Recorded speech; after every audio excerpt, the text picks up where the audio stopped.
ሰላሙ አለይኩም ወረህመቱላሂ ወበረካቱሁ። ውድና የተከበራችሁ ውድ እህት ወንድሞቼ በያላችሁበት የአላህ ረህመት እዝነት አይለያችሁ። አላህ ሱብሃነሁ ወተዓላ ሀገራችንን ወደ ድሮዋ ሰላም ይመልስልን። ለቤት አዲስ የሆናችሁ ሰብስክራይብ፣ ላይክ፣ ሼር ማድረጋችሁን አትርሱ። አበረታቱኝ ኢንሻአላህ። ወደፊታችንም ረመዳን እየቀረበ ነው።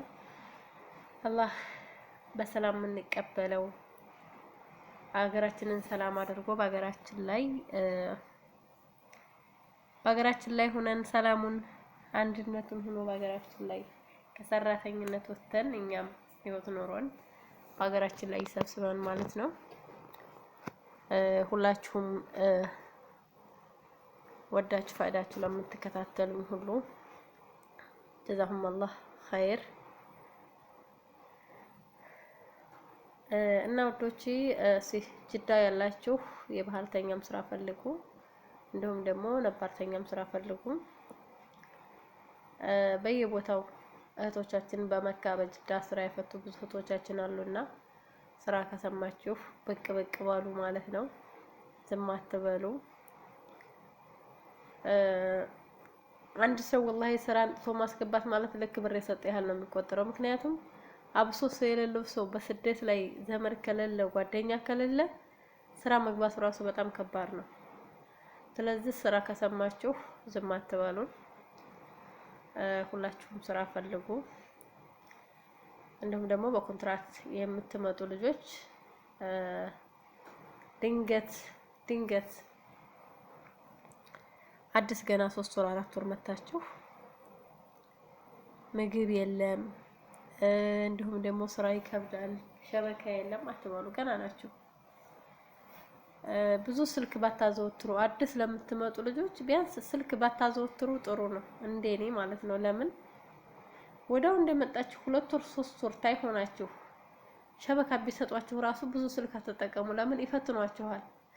ስልክ ላይ እግራችሁን የምትዘረጉት ሆነ ሀታ ሸበካ እንኳን ቢሰጧችሁ ከጊዜ በኋላ እንደገና በብር ክፈሉ፣ በራሳችሁ ተጠቀሙ ይሏችኋል። ይሄ የአረቦቹ ችግር ሳይሆን የእናንተ ችግር ነው ማለት ነው። ለምን አረቦቹ ምን አብራችኋቸው ብትኖሩ ስልክ ይዛችሁ ተያዋችሁ ደማቸው ይፈላል። እንግዲህ ስንት ዓመት እዚህ ቤት ግን ሴትዬ ፊት አንድም ቀን ስልክ አውርቼ አላውቅም። ሴትዬም ወይም ሰውዬው ተመጣ ቀን መቆዩ ብዬ ነው የምወጣው። እኔ ስልክ አወራለሁ ግን በሰዎቹ ፊት አላወራም። ስለዚህ ቢያንስ ዘዴውን መጠቀም አለባችሁ። ሰዎቹ ባሉ ሰዓት ስልካችሁን ማስቀመጥ፣ እነሱ በሚወጡላችሁ ሰዓት ማውራት። እነሱ ስልክ ይዛችሁ ያው ቤተሰብ እንዳላችሁ አያስቡም። ምክንያቱም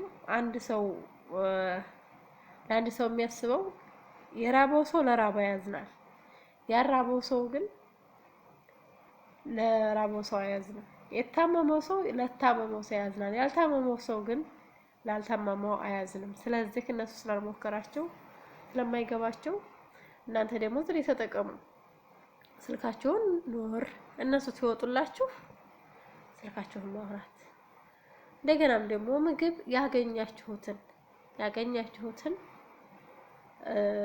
የሚሰጧችሁን ምግብ ዳቦም ሆነ ሩዝም ሆነ ዶሮ ባያረጉላችሁ ራሱ ያገኛችኋትን መጠቀም አለባችሁ።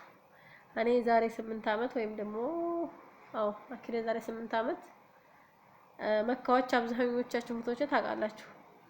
እንደውም እና ኢማን እና መክያ ሀገር ገብተዋል። አሁን ትማማቾች ቤት ነበር የምንሰራው። መካና ሻይ በዳቦ ነበር ነው የሚበላው እያጠቀስኩ ምሳም ቁርስም እራት። ያው በኋላ ለደም ማነስ አጋለጠኝ እንጂ ጊዜ ለማሳለፊያ ይታለፋል። ስለዚህ ያገኛችሁትን ምግብ አትምረጡ። ዝም ብላችሁ ዳቦም ከሰጧችሁ ሻይ አፍልታችሁ በሻይ እየጠቀሳችሁ ብሎ እኔ እንደዚህ ያረኩ ብዙ ጊዜ አልፌያለሁ ማለት ነው። ዳቦ የማይሰጥበት ጭራሽ ብዙ ስቃይ ያሳለፍንበት ጊዜ አለና አሁን የመጣችሁት ግን ሁሉም ነገር መታችሁ በማግስቱ በ3ኛው በ4ኛው ቀን ሸበካ ካልተሰጠም ብላችሁ እሪ የምትሏላችሁ። ይሄ ደግሞ አግባብ አይደለም። ተረጋጉ። እናንተ ለሸበካ አይደለም የመጣችሁት። እናንተ ብዙ አላማ አለማችሁ ነው የመጣችሁት። እናንተ ስልክ ላይ የምታተኩሩ ተሆነ እነሱ ራሱ አይሰጧችሁም። በቃ ስልክ ላይ ቁጭ የምትሉ ነው የሚመስላቸው እንጂ ስራ ተሰሩ አይመስላቸውም። ስለዚህ ስልክ ላይ ብዙ አታተኩሩ ማለት ነው። የመጣችሁበትን በሚደህማችሁ ሰዓት፣ በሚያበሳጯችሁ ሰዓት ደግሞ የመጣችሁበትን ዓላማ አስታውሱ ማለት ነው። የመጣችሁበትን ዓላማ አስታውሱ።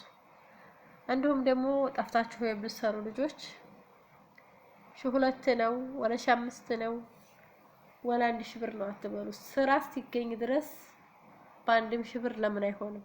ጃዛቤ 2 ወር 3 ወር ተመቀመጥ በ1,000 ብር ቢሆን ስራ የመጣ ጊዜ ያን ስራ ቀይራችሁት ይሄኛው ስራ ትገባላችሁ። ስራን ማፈላለግ ስራ ላይ ሆኖ ነው። ጃዛቤ ሆኖ ስራ ተማማረጥ ስራ ታገኛችሁ ስራ ላይ ሄዳችሁ ያን ስራ ወር ተቀምጣችሁ በወሩ ትቀይሩታላችሁ ማለት ነው። ለምሳሌ አንዲት እህታችን ባለፈው 3 ወር በ1,000 ሪያል ሰራች። የተሻለ ስራ ስታገኝ ተታወደች። እንደዛ ማድረግ ይቻላል። ዝም ብላችሁ ጊዜያችሁን አታቃጥሩ ማለት ነው። ወላሂ ጊዜ ታስኪ አይደለም። ለምሳሌ በ1,000 ብር ብትገቡ ራሱ 3 ወር ብትቀመጡ 3,000 ብር ታገኛላችሁ ተነቀለባችሁን ይዛችሁ። ግን እጃዛ ቤት ስራ ፈቱ 3 ወር መቀመጥ አይደለም ወላሂ 1 ወር ብትቀመጡ ራሱ የሚወጣው ወጭ በጣም ቀላል አይደለም። አሁን ኑሮ ተወዷል።